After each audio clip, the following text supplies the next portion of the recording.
சிதறடிய பேசிய கருத்துக்களையும் ஒன்று சேர்ந்து அதற்கு அழகாக பதில் சொல்வார் என்று நினைக்கிறேன். எம்.ஜே. பிரசாத்.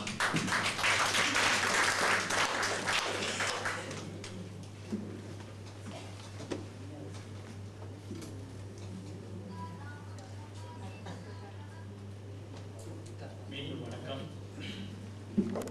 அருமையான பட்டிமன்றம். முதல் சுற்று முடிந்து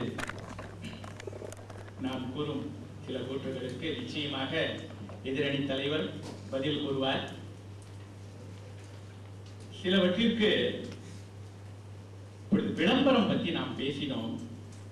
விளம்பரம் நிச்சயமாக மக்களை ஈர்க்கிறது வியாபாரிகளுக்கு. ஆனால் மக்களை ஈர்க்க வேண்டும், இருந்தால்தான் வியாபாரம் நடக்கும். ஒரு சின்ன உதாரணம் கூறுகிறேன். இந்த சன் டிவியில் இன்னைக்கோ நாளைக்கோ ஆரம்பிச்சிடும். இந்த ஐயன் பட்டாசுன்னு ஒரு சின்ன பையன் வந்து ஐயன் பட்டாசு படப்படப்படான்னு ஏதோ ஆரம்பிப்பாங்க. அன்னை அது எப்படின்னா அந்த பட்டாசு கடை லைசன்ஸ் அங்க 15 நாளுக்கு முன்னாடி தான் கொடுப்பாங்க. தெரியலைங்க, 10 வருஷமா அதுதான் சொல்லிட்டு இருக்காங்க. ஆமா, அந்த பையனை உபயோகிக்கிறாங்க அவங்க. அது வியாபார நுணுக்கம் அவங்களுக்கு தெரியும். இனி நான் வந்த முதல் வருடமே இங்க தீபாவளி அடுத்த நாள் இருக்கிறது. நான் இன்ஃபர்மேட்டிக்ஸ்ல ஆசிரியராக இருந்தேன். அந்த சீன பெண் கிட்ட வந்து டுமாரோ தீபாவளி ராய் அப்படி ஆமா என்று சொன்னேன். நீ இன்னைக்கு மத்தியானமே வீட்டுக்கு போலாமே. எதுக்கு நான் மத்தியானம் வீட்டுக்கு போலாம்? யூ என்ஜாய்ல.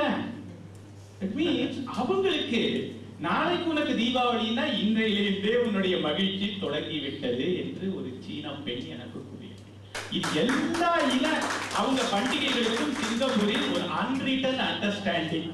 இது வந்து சட்டம் இல்லை, ஆனால் ஒரு இது இருக்கிறது. இதே போல் ஒரு டாக்ஸி டிரைவர் என்னிடம் அந்த ஒலியூட்டு விழா என்று ஜாம் இருந்தது டிராபிக். அவர் வந்து சொல்லி தீபாவளி கம்மிங்க, பட் தீபாவளி ஆர் கம்மிங் அப்படின்னா Deepavali you celebrate very enjoy very good. So that means மக்களுக்கு இதுதான் சென்றடைந்திருக்கிறது. தீபாவளினா உனக்கு செலவா, உனக்கு கஷ்டமா, எவ்வளவு தொல்லையா, உனக்கு என்ன ப்ராப்ளமா, இதெல்லாம் சொல்றாங்க. அவங்க சீன பெருநாள் எப்படியோ அப்படி ஒரு இது பெருநாள் எப்படியோ தீபாவளியும் அப்படி, அவ்வளவுதான். இது மக்களுக்கு ஒரு இன்பம். அன்றைக்கு குடும்பங்களுடன் நமது 100 அருமையாக பேசினார். கன்னி பேச்சாக இருந்தாலும் எங்கள் அணிக்கு சிறிது மது சேர்த்தார். அதை நான் இன்னைக்கு கூற விரும்பவில்லை தெரியுமா. ஆனால் ஒன்று புரிந்து கொள்ளுங்கள், நன்றாக பேசினீர்கள். உங்களுக்கு ஊக்கமளிக்கத்தான் ஒன்றே ஒன்று கூற விரும்புகிறேன். பாரதியின் முதல் கவிதைக்கு அவர் பெற்றது 2ஆம் பரிசு. ஆகையால் நீங்கள் முக்கியமாக நல்ல பேச்சாளராவதாக நான் விரும்புகிறேன். மேலும் நம்ம குமார சுவாமி, அந்த பேரே அருமையாக எழுதியிருக்கிறது. அவர் சில சுவாமிகளை பற்றியும் சிலர் கூறியிருந்தார். அவர் இந்த வியாபாரம் என்ற அவர் கூறிய விளக்கம் எனக்கு நிச்சயமாக விளங்கவில்லை. அவர் வந்து 5 வெள்ளி வைத்தவனும் வியாபாரி தான், 500 வெள்ளி வைத்திருந்தான் இல்லை என்று கூறினோமா? நாங்கள் சொன்னோமா? ஒன்றுமே இல்லை, எல்லாரும் வியாபாரிகள் தான். சிலர் தான் நிச்சயமாக லாபம் பெறுகிறார்கள், எல்லோரும் இல்லை. சரி, இனி இந்த ஒலியூட்டு விழா, இந்த விழாக்கள், இந்த தீபாவளி சந்தை, இதெல்லாம் எதற்காக நடக்கிறது? அவர்கள் கூறுவார்கள் என்று நினைத்தேன், அவர்கள் கூறவில்லை, நானே கூறுகிறேன். பொதுமக்கள் இன்பமாக இருக்கும் நாட்களை ஆங்கிலத்தில் கூறுவதை போல் எக்ஸ்ப்ளாய்ட் செய்வது எப்படி என்பதுதான் இருந்தது. இந்த ஒலியூட்டு விழாவே இந்த வீதியில் பல வியாபாரங்கள் நடக்கின்றன என்று கூறுகிறார்கள். ஆனால் இதில் செல்லும் மக்கள் குதூகலமாக இருப்பதற்கு, அவர்கள் சிங்கிள் கார்டை பற்றி கூறியதாக நானும் கூறுகிறேன். அவர்களுக்கு உள்ள மன உளைச்சலை பாருங்கள். சிங்கிள் வந்து ஸ்டார் ஹப்பிங் என்னெல்லாம் செய்கிறது என்று பார்ப்பதற்காக சில உளவாளிகள் அங்கே சுத்தி கொண்டு அவர்கள் கொடுத்ததை விட நாமல் மிஞ்சி கொடுப்போம். ஏனென்றால் அவர் வியாபாரிகள். அவர்கள் பொதுமக்களுக்கு என்ன தேவை? யார் அதிகமான நிமிடங்கள் பேச கொடுக்கிறாரோ அவர்தான் அந்த காலத்தை நாம் வாங்குவோம். அது கேட்கிறதோ இல்லையோ அது வேற விஷயம். பொதுமக்களுக்கு இன்பம் வந்து அந்த நிறைய பேச விடும் காற்று, யாராக இருந்தாலும் அதுதான் காற்று.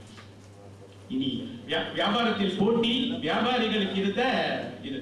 இனி ஒரு இடத்தில் அருமையாக சொல்லினார் குமாரசுவாமி, எங்கள் அணித்தலைவியை காப்பாற்ற வேண்டிய நிலைமையை. எனக்கு மிகவும் அருமையாக பிடித்த வார்த்தை அது. ஏனென்றால் அவர் காப்பாற்ற வேண்டிய ஒரு நிலைமை வந்துவிட்டது அவர் அணித்தலைவர்களுக்கு. இது இப்படி வந்து பட்டிமன்றத்தின் நகைச்சுவையாக எடுத்துக்கொள்வோம். நீதி நகைச்சுவையா தான் எடுத்துக்கணும். நகைச்சுவையா தான் நம்ம பேசிட்டு இருக்கோம். நீங்க ஒன்றும் பேசாமல் இருப்பதால் அதை எப்படி எடுத்துக்கொண்டீர்கள் தெரியவில்லை. நடுவர் அவர்களே. இனி சில விழாக்கள். தீபாவளி குடும்ப தலைவரை பற்றி கூறியிருந்தார்கள். குடும்ப தலைவருக்கு பட்ஜெட், அதை பற்றி பேசும்பொழுது குடும்ப தலைவருக்கு சிறிது பட்ஜெட், குடும்ப மன உளைச்சல் இருக்கலாம். ஆனால் அது மகிழ்ச்சியான ஒரு மன உளைச்சல். அவர் அந்த பிள்ளைகள், அந்த சிறுவர்கள் எல்லாரும் அழகான துணிகளை சுடுத்து புத்தாடையை உடுத்திக் கொண்டு பட்டாசு வெடித்து இனிப்புகள் சாப்பிடும் போது அவர் பெரும் இன்பத்தில் அவர் கண்ட அந்த மன உளைச்சல் மறைந்து போகும். இதுதான் முக்கியமாக நான் கூற வேண்டும். இங்கிருந்து பேசுபவர்கள் 2 லட்சம் தொழிலாளிகளோ, இங்கு வேலை செய்பவர்களோ அவர் ஊரில் பேசும்போது அவருக்கு சிறிது மன உளைச்சல் இருக்கலாம்.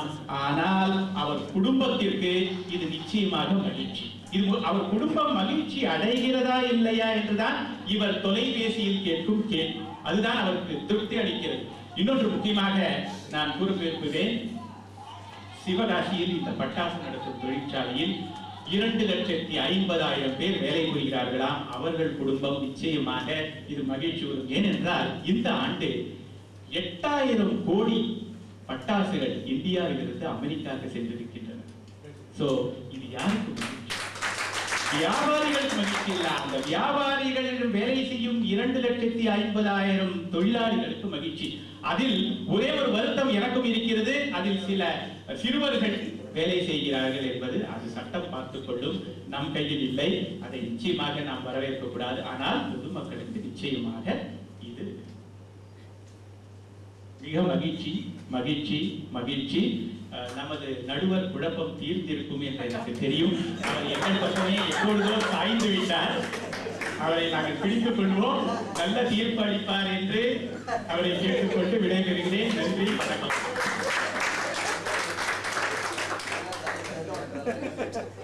நன்றி என்ஜே பிரசாத். சுருக்கமாகவும் ஒரு அழகாகவும் சொன்னாங்க. பேசுனதை வச்சு, இதுவரைக்கும் பேசுனதை வச்சு அதுக்கு சில மறுப்புகள் எல்லாம் சொல்லி ரொம்ப அழகாக முடிச்சாங்க. இந்த மகிழ்ச்சி என்பது பொதுமக்களுக்கு தான் அதிகமான ஒரு மகிழ்ச்சி இருக்கிறது, வியாபாரிகளுக்கு இல்லை. அந்த மன உளைச்சல் என்பது கொஞ்சமாக இருந்தாலும் கூட அன்றைய தினம் அவர்கள் அடைகின்ற அந்த மகிழ்ச்சிக்கு உதாரணமாக தீப்பெட்டி தொழிற்சாலை அந்த